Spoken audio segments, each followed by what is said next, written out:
Ao final da disciplina, cada mestrando precisa fazer um trabalho final.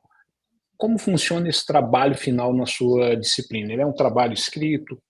Tem parte escrita, parte oral? Enfim, como funciona o processo de avaliação?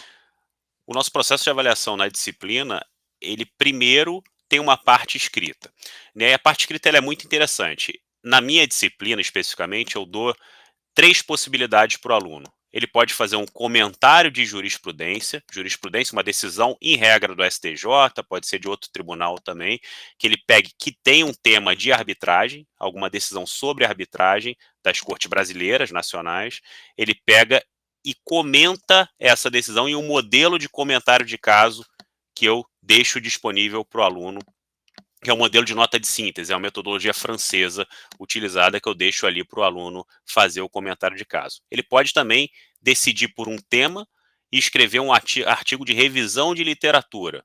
É um artigo doutrinário, onde ele vai dizer o que os autores, escrever o que os autores falam, comentam sobre aquele tema específico.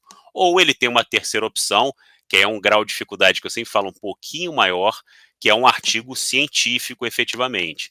E aí ele vai ter que ter ali uma hipótese, um problema de pesquisa, todos os elementos metodológicos de maneira correta para escrever esse artigo científico. Agora, a boa notícia é, o aluno não é melhor ou pior avaliado se ele escolhe a opção mais difícil ou não, isso aí todo mundo vai ter a mesma chance.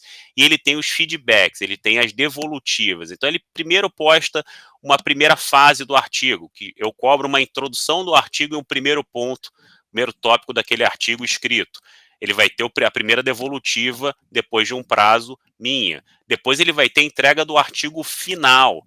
Ali vai ter outra devolutiva para aí sim entregar o artigo na sua versão definitiva e ter a nota final. Então ele vai conseguindo melhorar de acordo com o feedback do professor, com as observações e sugestões ali do professor. Superada essa etapa, no final do curso, a gente tem a avaliação oral do aluno, né? Ou seja, o que eu cobro aqui na disciplina? Eu cobro uma apresentação, o aluno faz lá o seu PPT, o seu PowerPoint, e apresenta em 10 minutos ali o seu artigo científico, o seu artigo de revisão de literatura, ou o seu comentário de caso.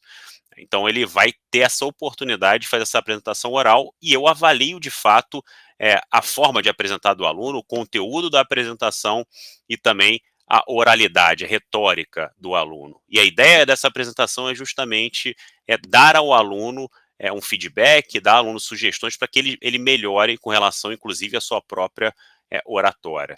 Nisso a gente consegue dar uma perspectiva de pesquisa para o aluno, ao elaborar o artigo científico ou a outra forma de avaliação e também consegue tentar, pelo menos, contribuir com o aluno na sua apresentação, não só desse trabalho, mas também para os trabalhos futuros que ele venha a realizar. Então são 2 etapas, essa etapa escrita e depois essa etapa oral de apresentação efetiva.